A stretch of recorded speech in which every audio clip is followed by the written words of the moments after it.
Walang kahit anong success, maliban, i-honor mo si Lord sa buhay mo. Una sa lahat hindi rin pera ang ibig sabihin ng tagumpay. Kung totoong pera ibig sabihin ng tagumpay, bakit nagpapakamatay yung mga mayayaman? Mga artista, di ba? Kung totoong ang success ay pera, di bakit dapat sobrang saya na nila? Alam niyo po kung ano ang totoong success? When you find Jesus Christ in your life.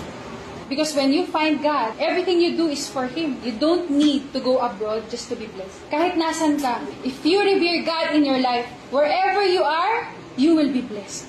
Na kahit nasa bahay ako, kumikita tayo kung paano kumikita yung mga nag-a-abroad. Ganun kabuti ang Diyos. Kahit nasan ka, kahit anong profession ang gawin mo, kapag kasama mo si Lord, may favor sa'yo. May favor sa buhay mo. If you will seek the blesser, the blessing will just follow.